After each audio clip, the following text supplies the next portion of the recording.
De modo que usted quede con él en la clase y al finalizar el taller, que es de 3 noches, 3 miércoles, o sea, el próximo miércoles, les estaré compartiendo las diapositivas. La última diapositiva que vimos es con el tema de el bautismo nos salva. ¿Por qué razón estamos nosotros diciendo que el bautismo nos salva? ¿Por qué nos salva? La verdad es que he escuchado a algunas personas, algunos pastores de otras congregaciones que dicen que el bautismo es necesario para la salvación. Y estuvimos mirando aquí, analizando, discutiendo, y realmente el bautismo es una obra. Nosotros la salvación no la tenemos por obras. ¿Qué es lo que estamos estudiando? Estamos estudiando un tema para cuando alguien nos pregunte en qué creemos. Estas son las bases doctrinales. Eso es lo que hemos estado viendo. Ya esta creo que es la 10ª diapositiva para los que están llegando apenas hoy, entonces los pondré en contexto luego. Pero el tema es que el bautismo no es parte de creer. Es un asunto posterior a la salvación, es una demostración pública, y así lo hicimos saber, que era una demostración pública de lo que el creyente debe hacer, pero no salva. Eso tiene que quedar muy claro, porque estamos hablando de lo que nos van a preguntar cuando nos digan, usted está yendo a la iglesia cristiana y allá en qué creen. Entonces nosotros ya tenemos aquí una serie de respuestas acumuladas, son 40 respuestas, vamos como en la número 10, y si usted quiere agregarle alguna pregunta más adelante lo puede hacer. Entonces la siguiente diapositiva es que usted le va a predicar a una persona o le va a hablar de Cristo y la persona le va a decir, ya soy suficientemente bueno. ¿Cuán bueno debe ser para llegar al cielo? Dios es santo y exige santidad. La santidad es un llamado de Dios a ser puro. Entonces, aunque una persona piense que es suficientemente bueno, faltaría solo un pecado, uno solo, para descalificarlo, para estar en la presencia de Dios. Nadie nunca podrá ser lo suficientemente bueno. Y usted puede confrontar a la persona directamente, mirándolo a los ojos y diciéndole, nadie es lo suficientemente bueno como para agradar a Dios y ser salvo por esa bondad. La Biblia dice que nadie es lo suficientemente bueno. Eso está en Romanos 3:12. No hay quien haga lo bueno, ni siquiera uno. La bondad se mide con las normas de Dios, no las nuestras. Y si dices que eres suficientemente bueno, esto implica entonces que la muerte de Cristo fue innecesaria, que Cristo murió de una manera innecesaria, que no hizo falta entonces Él venir a morir, sino usted que es tan bueno, debió morir por Él, ¿verdad? Esto es doctrina pura. Ahora, alguien le puede decir a usted, no, pero es que yo hago lo mejor que puedo, yo soy muy sincero.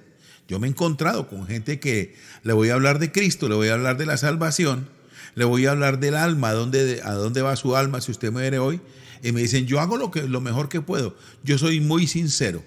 Aunque pudieras hacer mucho más y mejor de lo que haces ahora, aún no bastaría, porque nunca vas a poder complacer a Dios por ser bueno, sino por aceptar tu culpa, la culpa de tus pecados depositadas en Jesús, sobre los hombros de Jesús en la cruz del Calvario. Y aquí está para los que dicen que todos somos hijos de Dios. Una vez estaba un viejito tocando guitarra en un parque en Ibagué y tenía un sombrero puesto y estaba tocando guitarra, y a mí me pareció que la canción que estaba cantando era cristiana, y yo le pregunté, señor, ¿usted es cristiano? Y se quitó el sombrero y me dijo, ¿qué? ¿Me vio cara de marrano? Porque una persona del campo o una persona no muy instruida asocia que ser cristiano es tener huesos, carne, piel y sangre. Eso es lo que asocian con ser cristiano. O sea, mire cómo diferencia entre un marrano y un cristiano. Entonces, muchos creen que por el hecho de haber nacido ya son hijos de Dios. Y resulta que no es así. No todos somos hijos de Dios. Los ateos no son hijos de Dios. Una persona se convierte en hijo de Dios cuando acepta a Jesucristo como Señor y Salvador. Y yo quiero que usted interiorice muy bien esto. Gálatas 2:21 dice, yo no tomo la gracia de Dios como algo sin sentido. Pues si cumplir la ley pudiera hacernos justos ante Dios, entonces había sido necesario que Cristo muriera. La sinceridad no te abre camino al cielo. Yo conozco gente muy sincera, pero también sinceramente equivocados. Juan 14:6 dice, nadie va al Padre sino por mí. Hay gente muy sincera poniéndole velas a las ánimas benditas del purgatorio. Hay gente muy sincera en idolatría, gente muy sincera que desconocen que Jesucristo pagó por nuestros pecados. Ahora, si estás descansando en tu sinceridad, de hecho estás diciendo que porque eres sincero, eres lo suficientemente bueno por ti mismo como para morar con Dios. ¿No ves que apelar a tu propia sinceridad es apelar al orgullo, ya que recurres a algo que está en ti y no a Dios como la razón para ir al cielo? Lo siento, pero la sinceridad no es suficiente. Debes tener fe en Jesús y confiar en Él. ¿Por cuánto tiempo has estado haciendo lo mejor que puedes? ¿Ha dado resultado hasta aquí? ¿Te ha dado la vida eterna? Ser sincero, ¿verdad que no? Es que yo soy incrédulo, le va a contestar esa persona. Es que yo soy incrédulo, yo soy escéptico, yo no creo en nada. Si estás buscando honestamente respuestas, si lo estás, yo estoy muy dispuesto a hablar contigo acerca de Jesús, la Biblia o de cualquier otra cosa que tengas dudas. Y la mejor respuesta es, a lo mejor yo no lo sé todo, pero tengo una autoridad sobre mí que nos puede ayudar a tu incredulidad. Esa persona a su vez también tiene otra autoridad por encima que entre todos te podemos ayudar. Pero la pregunta es, ¿acerca de qué eres incrédulo? Quizá podríamos hablar de algunas de las cosas que percibes como impidiéndote un conocimiento de Jesucristo. Estas son las respuestas a las 1000 excusas que va a sacar una persona para no permitir que el evangelio llegue a su casa. Le van a responder como me respondió mi hermano un día. Es que una vez intenté ser cristiano. La Biblia dice que una vez que eres salvo, nunca volverás a ser el mismo. Y aquí está la respuesta a la pregunta que me hicieron. Me dijeron, hermano, ¿hay cristianos que se pierden y hay cristianos que se salvan? La respuesta es no. Los cristianos todos se salvan, porque el que llegó a Cristo se salva, el que no llegó a Cristo se pierde. No puede haber un cristiano que se pierde, porque nunca fue cristiano. Eres una nueva criatura. 2 Corintios 5:17. De modo que si alguno está en Cristo, nueva criatura es, las cosas viejas pasaron, he aquí todas son hechas nuevas. Entonces, no existe una persona cristiana para el infierno. ¿Hay cristianos que se van para el infierno? No, porque el que nació de nuevo, el que es nueva criatura, sencillamente es una persona que va al cielo, precisamente por haber nacido de nuevo. Si ha retornado a sus antiguas costumbres, lo más probable es que nunca haya sido salvo. Entonces está el borracho. El borracho se encuentra con el pastor en la esquina. Pastor, Dios lo bendiga. Pastor, usted me convenció. Y le dice el pastor, con razón está borracho. Si yo fui el que lo convenció, lo hubiera convencido el Espíritu Santo, no estaría borracho. Sin embargo, si fuiste salvo, entonces Dios no te permitirá que permanezcas por mucho tiempo en rebelión contra Él. Y hablo aquí con personas que a lo mejor en alguna oportunidad se hayan salido de la fe, pero el Espíritu Santo les acosó tanto que está esta noche aquí con nosotros otra vez. Volvió otra vez al redil, volvió a entrar. ¿Por qué? Porque un día fue salvo, un día fue salva, y el Señor lo volvió a traer, no lo dejó por allá, lo volvió a traer, lo trae con lazos de amor. Dios hará absolutamente todo lo necesario para que la persona vuelva a entrar al redil. Ahora, ¿te hiciste cristiano por ir a una iglesia o por pedirle a Jesús que perdonase sus pecados? Si lo hiciste por perdón de pecados, nunca más vas a salir.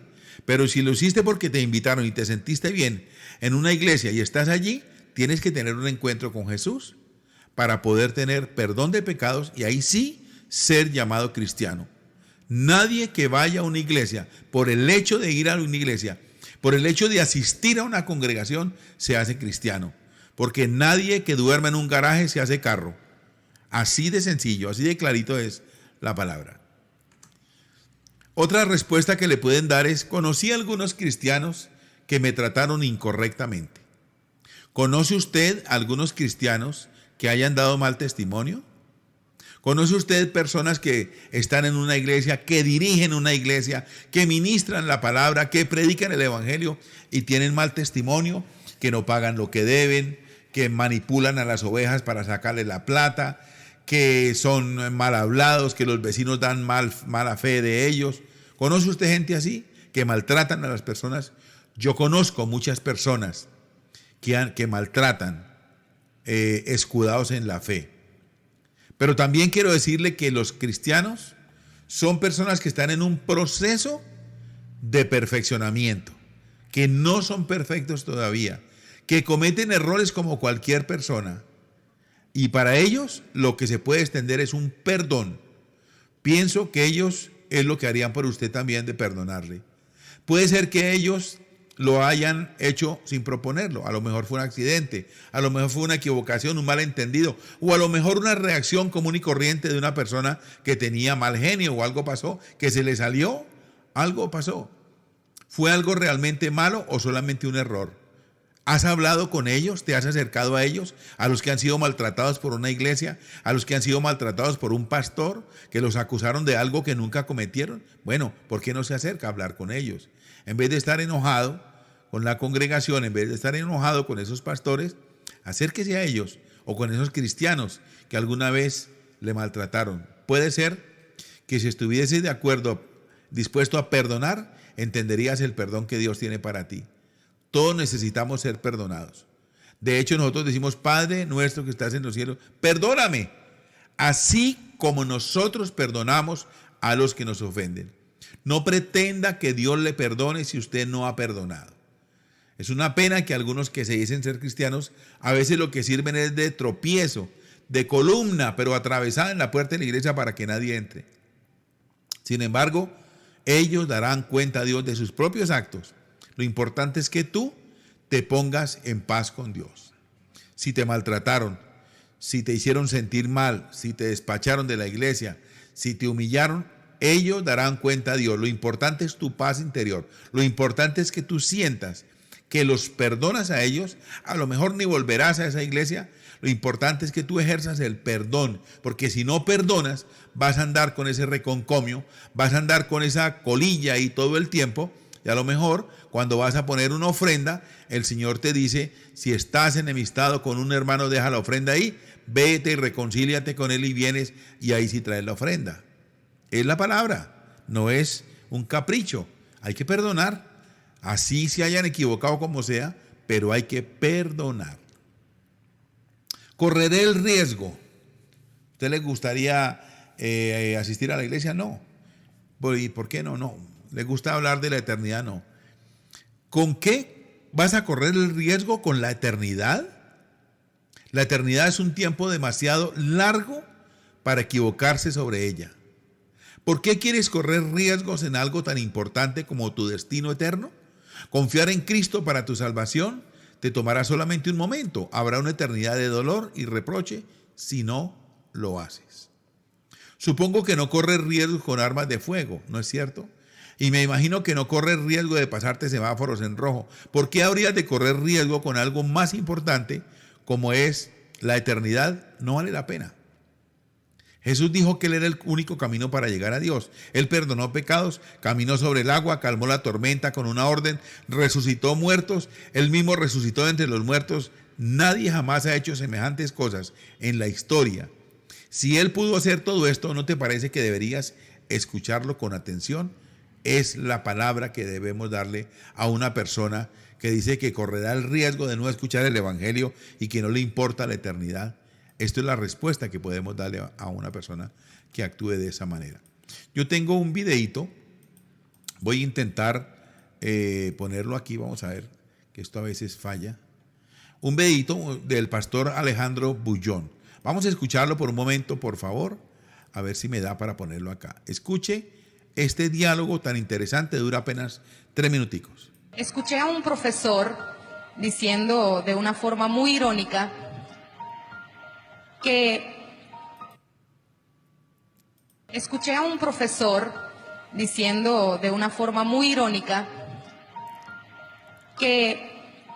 Todavía en el mundo, a pesar de los avances científicos, hay personas que creen que el mundo tiene solamente 6.000 años.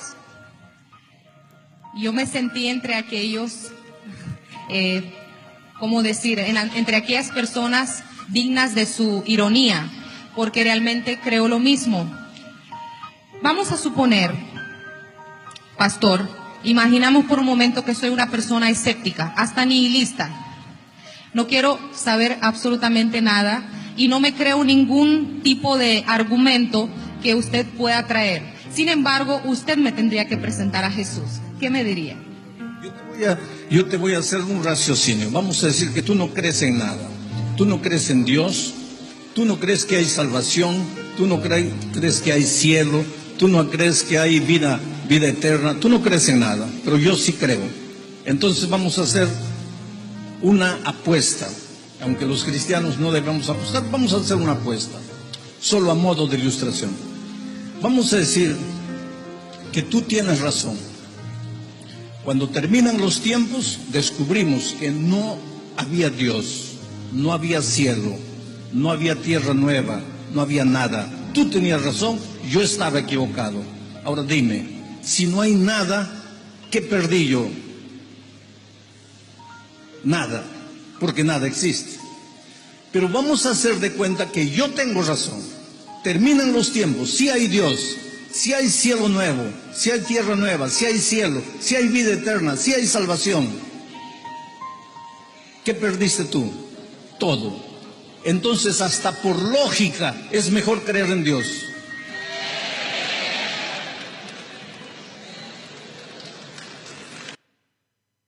Bueno, ¿qué le parece a usted esta respuesta?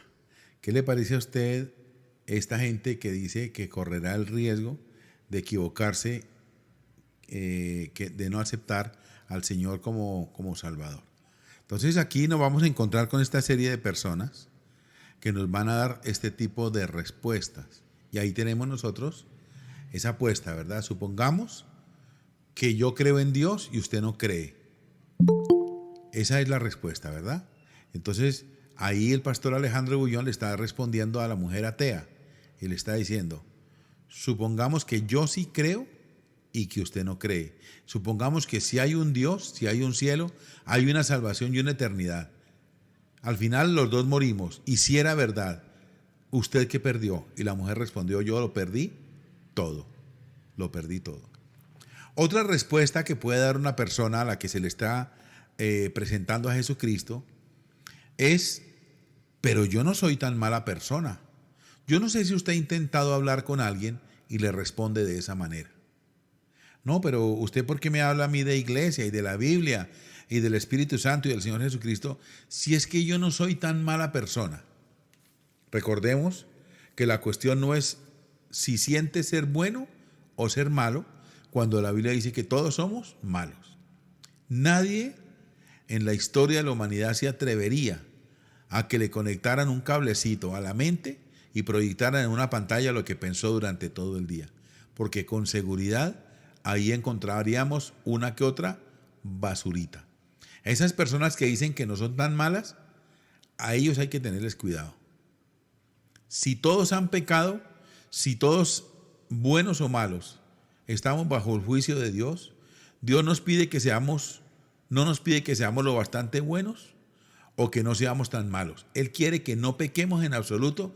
Sin embargo, Él sabe que ni tú ni nadie puede estar completamente libre de pecado.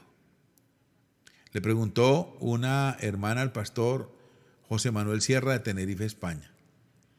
Le dijo, pastor, yo siento que no puedo estar un mes sin pecar. Y el pastor le preguntó, ¿y una semana? Dijo, no, una semana tampoco puedo estar sin pecar. Dijo, ¿y un día? Dijo, no, pues un día tampoco. Dijo, ¿media hora? Dijo, aún media hora no puedo dejar de pecar. Dijo, ¿un minuto? Dijo, ¿por qué no vives la vida minuto a minuto? En vez de estarte preocupando cuánto tiempo vas a pecar o cuándo, la respuesta es, vive tu vida minuto a minuto intentando agradar a Dios. No lo vamos a poder agradar en la totalidad, pero sí podemos nosotros entender que nadie puede estar completamente libre de pecado, ninguna culpa. Por esta razón, Jesús se entregó en la cruz del Calvario para que nadie más perezca, sino que tengamos la vida eterna. Yo quiero que usted vaya tomando todas estas notas, aunque le voy a compartir las diapositivas. Usted vaya tomando nota de esta explicación, porque son las preguntas lógicas que la gente nos va a hacer en el momento de estarle compartiendo del Señor. La Biblia dice que nuestras obras son como trapos inmundos delante de Dios. Isaías 64:6. Esto no significa que no tratemos de ser buenos, pero sí que por mucho que nos esforcemos, no será suficiente. La Biblia también dice que nadie hace lo bueno. La norma que Dios busca es la perfección. No podemos complacer a Dios solo sin su ayuda, sin el Espíritu Santo. Es por esta razón que Jesús murió en beneficio de los pecadores. Si deseas ser lo suficientemente bueno, entonces debes dejar que Dios te complete a través de la justicia de Jesucristo. Esta es la única bondad que cuenta para Dios. No nuestro propio esfuerzo, no nuestras propias fuerzas, no nuestro propio concepto. El concepto es el de Dios, de, por medio de Jesucristo, llegar a la perfección en Dios. Otra pregunta, otra acotación que puede hacer una persona es, pero es que yo ya soy demasiado viejo para cambiar de religión. Y otro dirá, pero es que yo soy demasiado joven, me falta gozar la vida. Yo estoy seguro que ustedes que han hablado de Cristo, a alguna persona le han salido con esta respuesta. No, yo soy tan viejo. Yo ya soy muy viejo para voltearme. Yo no soy voltearepas. A mí no me van a voltear de religión. O, no, déjeme gozar la vida. Yo apenas tengo 16, 17, me falta dar la vuelta por el mundo y cuando vuelva me entrego a Cristo. Esto yo lo he escuchado como pastor de iglesia, yo lo he escuchado evangelizando en la calle, a mi misma familia, evangelizándolos. Nunca puedes ser tan viejo que no pueda confiar en Jesús como tu Salvador. Mientras estés vivo, puedes pedirle que perdone tus pecados. Él está tan cerca de ti como tu corazón. Cuando mi mamita, estaba enferma con un cáncer en el útero, ya estaba muy, muy enferma, tenía Alzheimer también, estaba cerca de los 80 años posiblemente.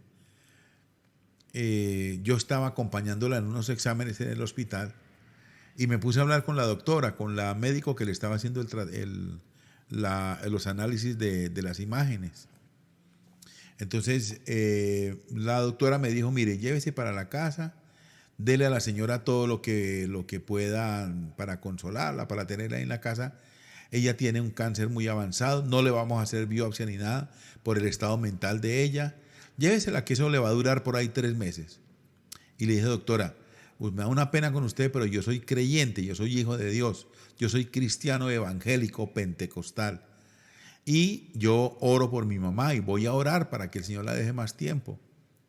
Y al ratico me dijo, mire, yo también soy cristiana, pero aquí no lo puedo decir porque me corren del trabajo. Eso fue en el Hospital Militar Central en Bogotá. Y venga mañana por los resultados. Al otro día fui y la doctora me dijo, pastor, ¿será que me hace un gran favor? Mi papá está en el piso 12 y está muriendo. Está en tal habitación, está intubado.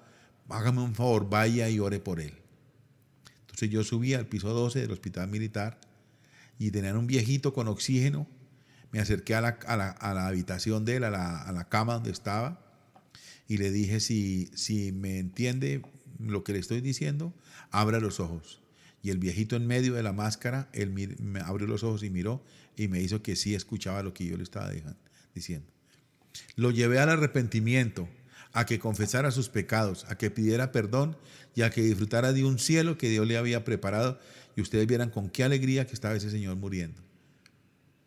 La pregunta es, ¿vamos a esperar nosotros a llegar a un estado en que el cuerpo ya no tiene más vida ni aliento para recibir a Cristo?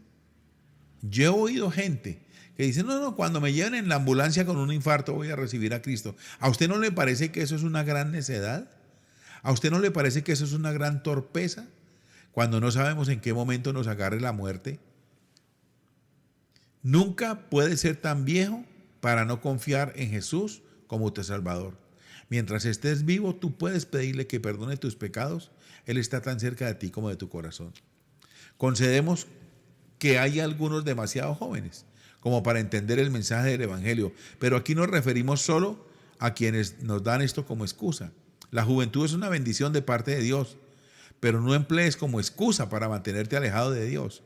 Si puedes entender lo que es el pecado y tu necesidad de librarte de él, entonces no eres demasiado joven para recibir a Jesús como tu Salvador. Él salva a todos, a jóvenes y a viejos. Y yo le digo a un joven que no quiere entregarse a Cristo, le digo, mire, usted tiene 16, 18 años. Usted se considera muy joven para recibir a Cristo en este momento. Ahora cuando salgas de aquí, Dios va a comenzar a tratar contigo. Entonces vas a caer en una enfermedad, vas a tener un accidente, vas a tener que ir a parar a una cárcel, a lo mejor un divorcio, a lo mejor una quiebra económica. Y cuando ya todo esto haya pasado, entonces te vuelves y te entregas a Cristo. ¿Por qué no te entregas a Cristo ahora mismo para que Dios te libre de todas estas cosas? Y es una realidad, porque cuando la persona recibe el llamado a las buenas y no lo acepta, más tardecito el Señor comienza poco a poco a tratar con esa persona con misericordia, porque Dios no quiere que nadie se pierda, pero nadie. Entonces, no esperar a que la persona dé excusas como que soy demasiado viejo o soy demasiado joven. No puedo creer en un Dios que envía gente al infierno. Yo he escuchado gente que dice así, Dios no puede ser tan malo que tire a la gente al infierno. Bueno, la verdad es que Dios no los envía al infierno, la gente se va sola. Porque el infierno fue originalmente creado para el diablo y sus ángeles, no fue creado para los hombres. En el futuro contendrá también a aquellos que se unen a Satán en rechazar a Dios. Si rechazas lo que Dios ha provisto para el perdón de tus pecados, entonces deberás unirte con Satanás, porque una cosa, blanco o negro, embarazada o no embarazada, salvo o no salvo, quien rechazó a Dios desde el principio, ¿es eso lo que verdaderamente quieres? ¿Irte de parte del diablo? Es que no hay lugar intermedio. Y ahí es donde la Iglesia Católica Romana hizo tanta maldad, tanta perversidad en enseñarle a la gente que había un purgatorio, cuando en la Biblia nunca aparece el purgatorio. Imagínense donde la gente se va a quemar un rato y después por las ofrendas que dio la familia, entonces las personas se van a salvar. ¿Usted cree verdaderamente eso? ¿Puedes creer en un Dios que se hizo hombre, sufrió a manos de los hombres, fue asesinado por ellos para que su muerte pudiese ser el pago de los pecados de ellos? Esto es solamente amor. Dios está salvando gente que merece ir al infierno. Usted y yo merecemos ir al infierno. Todos merecemos ir al infierno. Recuerda que el mismo Dios que envía gente al infierno también sufrió y murió por ellos. Si rechazan lo que Dios les regala, ¿qué puede hacer Dios sino juzgarlos? El hecho de que me creas o no, en algo no cambia el hecho de su existencia. Jesús habló a menudo del infierno, en Mateo 25:31, en Marcos 9:47, en Lucas 16:39. Y también nos advirtió para que no termináramos allí. Ahora, ¿qué le dirías tú a Jesús? ¿Que no sabía de lo que hablaba? ¿Quiere decir que Dios es injusto porque envía gente al infierno? Si es así, estás acusando a Dios de cometer injusticia. El pecado es malo y debe ser castigado. ¿Qué piensas que debería hacer Dios con aquellos que se le oponen y hacen lo malo? ¿Debería Dios ignorar lo malo y congraciarse con el malo? ¿Desearías que mirara para otro lado y que no fuese santo ni justo? Y aquí es donde la gente se equivoca cuando dicen que Dios ama al pecador. Dios no ama al pecador. Dios detesta al pecador, Dios detesta el pecado. Dice la palabra que ni siquiera sus oraciones son escuchadas. Que Dios está airado con el pecador, dice la palabra. Entonces no vengamos a meter una doctrina donde no existe. Ni todos son hijos de Dios, ni Dios ama al pecador. Dios no lo ama. Lo que pasa es que hace todo lo posible para que la persona se salve. Pero Dios detesta el pecado. Dios no le hace gracia el pecado para nada, absolutamente para nada. Recuerde que no manda gente al infierno. Es la gente que toma la determinación de irse solitos al infierno.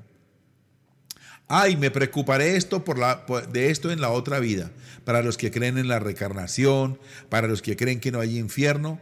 Claro que puedes hacer eso y para siempre. La eternidad es un tiempo muy largo para estar equivocado, especialmente acerca de Jesús. En la Biblia, Dios nos ha advertido que está dispuesto que los hombres mueran una vez y luego enfrenten el juicio. Hebreos 9:27. Después de morir serás juzgado irremisiblemente. ¿Deseas pasar la eternidad sin que el sacrificio de Jesucristo sea contado en tu favor? Dios odia el pecado y tú has pecado. Dios castigará a los pecadores si ellos rechazan a Jesús. Es que mire, nosotros, yo digo que estos grupos, estas clases de doctrina no son para que usted se sienta bien, son para que usted se sienta mal y reaccione. Porque es que esto es lo que nos vamos a encontrar en la calle, con la familia, con las personas que hablemos. Nos vamos a encontrar con este tipo de gente que nos va a decir esto. Nos va a decir, no, yo cuando pase a la otra vida me voy a preocupar esto. Ahorita déjeme gozar y bailar, que la vida es cortica. Y hay que explicarle claramente y hacerle sentir mal con respecto al pecado y hacerle sentir bien sobre el amor de Dios. Dios envió a su Hijo a morir por nuestros pecados. Si desea la vida eterna, ahora es el momento exacto en que tienes que ocuparte de ella, no en la vida futura. La eternidad es un tiempo muy largo para estar equivocado acerca de Jesús. No hay otra vida donde puedas ocuparte de esto. La calificación se le da ya a la persona que vive en esta vida y muere, se le da una calificación. Si pasó el año, va con Dios. Si lo perdió, va para el infierno. No hay término medio. La reencarnación es una falsa doctrina. La Biblia dice que después de la muerte debes comparecer sí o sí delante de Dios. Una persona muere, inmediatamente va a la presencia de Dios. Es que yo no quiero dejar de hacer lo que me gusta. Entonces aquí es donde la gente dice que la iglesia prohíbe, que los pastores supervisan, que la iglesia está siempre haciendo cosas de prohibir. ¿Quiere decir que si te haces cristiano deberás dejar de hacer lo que haces ahora? ¿Esto significa que sabes que lo que haces está mal? Déjame preguntarte algo. Si llegaras a ser un cristiano y Dios viniese a vivir en tu corazón y mirases atrás en tu vida actual, ¿no te dirías, hice muchas cosas de las cuales me avergüenzo? Creo que esto es lo probable. La Biblia habla precisamente de esto en Romanos 6:21. Pero ¿qué fruto teníais de aquellas cosas de las cuales ahora os avergonzáis? Porque el fin de ellas es muerte. Lo que estás diciendo es que Dios te exigirá que abandones ciertas cosas que te gusta hacer, ya que Dios solo desea que lo que es bueno y justo. Y tú dices que no deseas abandonar lo que haces. Lo que estás diciendo es que deseas lo malo. Y aquí hay gente que tiene 2 mujeres o 3 mujeres y no la quieren dejar, porque consideran que entrar a la vida cristiana le van a prohibir tener esposa y novia. Y no es así. La Biblia es clara y la palabra es clara y la vida en Cristo es clara también. ¿Vas a dejar que tus placeres se interpongan en tu camino de salvación? ¿Es que tu vida de pecado realmente vale una eternidad de sufrimiento? Jesús dijo, ¿de qué le aprovechará al hombre ganar todo el mundo si pierde su alma? Son preguntas que nos vamos nosotros a encontrar con las personas. Pero es que a mí el cristianismo me parece aburrido, la vida cristiana me parece tan aburrida, no me dejan hacer lo que yo quiero, todo es prohibido. Si dices esto, es porque no lo has experimentado. Ningún cristiano dirá jamás que el cristianismo es aburrido. ¿Te acuerdas de esas vigilias tan bonitas donde había intercambio de alimentos? A medianoche las familias se reunían en torno a una mesa, intercambiaban la comida y nos daban las 6 de la mañana orando. ¿Te acuerdas cómo danzábamos en un culto? ¿Te acuerdas cómo cantábamos hasta que nos quedábamos roncos y aplaudíamos hasta que nos quedaban rojas las manos? ¿Te acuerdas de eso? ¿Cómo lo sabes si lo has experimentado? ¿Es algo que te han dicho? Hay millones de creyentes que experimentan gran diversión como cristianos. Es solamente que lo hacen evitando el pecado y por lo tanto evitándose serios problemas. A lo mejor son tus problemas los que impiden que te aburras ahora. Todo me es lícito, pero no todo me conviene. ¿Qué piensas que hacemos todo el día? ¿Sentarnos frente al fuego a leer nuestras Biblias? Nosotros nadamos, esquiamos, practicamos deporte, leemos, tenemos amigos, nos reímos, experimentamos problemas como los demás. El cristianismo no solamente no es aburrido, de hecho es una maravillosa aventura y me consta que es una maravillosa aventura. Voy aterrizando este programa.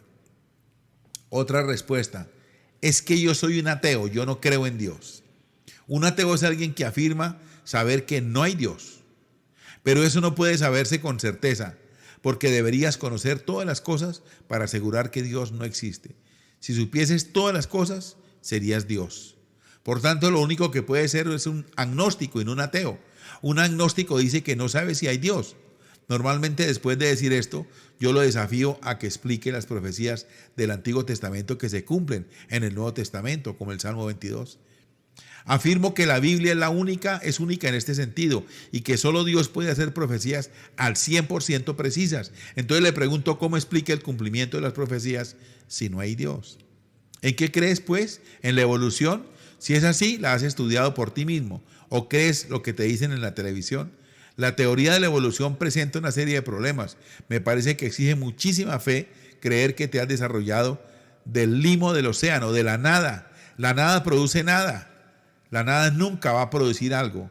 Y eso es lo que dice la evolución, que de la nada nació algo y eso no es real. Es simplemente una aventura. Al menos como cristiano, tengo la evidencia de la resurrección de Cristo, de testigos oculares. Hay gente que vio, más de 500 personas lo vieron y fue escrito en los evangelios, que son documentos visibles y ciertos.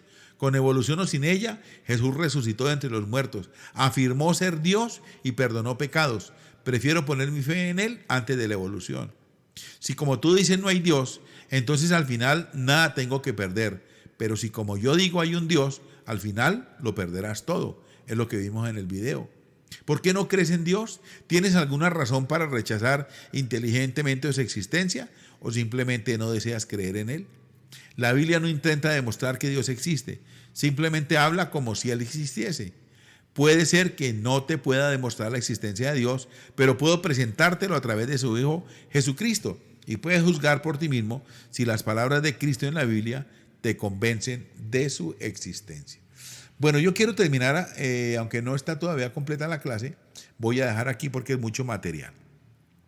Entonces aquí hay asuntos muy puntuales, muy puntuales, que quiero que repases más adelante. El video lo subo a YouTube ahora más tarde para que lo vuelvas a escuchar y lo compartas con otras personas. Aquí lo importante es entender que vamos a encontrar gente en la calle, en el vecindario, en el trabajo, que van a salir con estas preguntas. Y este curso es precisamente para que te eduques en la manera como vas a responder, porque aquí están todas las citas bíblicas de apoyo. ¿Cómo te enfrentas a un ateo si no conoces la doctrina? ¿Cómo te enfrentas a un familiar que te habla del mal comportamiento de los cristianos, de la hipocresía de la iglesia, de los fariseos? ¿Cómo te enfrentas a una persona que pone más su confianza en la tradición o en las enseñanzas erróneas antibíblicas que en la Biblia? Esto es lo que hay que hacer, educarnos en los fundamentos de la vida cristiana. El otro día compartía con una hermana y le hablaba de educarse en la doctrina cristiana. No, pastor, porque es que Dios es el que hace la obra. Pero es que ese es un texto salido completamente del contexto. Porque entonces, ¿para qué el Señor nos mandaba a ser discípulos, enseñándoles todas las cosas y bautizándolos en el nombre del Padre, del Hijo y del Espíritu Santo? Hubiera dicho, no se preocupen, yo consigo los discípulos, yo hago todo y ustedes solo bautícenlos. No. El Señor dice, enseñándoles todas las cosas. Que alguien diga que el Señor hace la obra, sí, Él hace la obra de convencer, pero ¿cómo creerán si no hay quien les predique? Dice Romanos 8:10. ¿Cómo irán de hablar de Jesucristo si no hay quien le predique?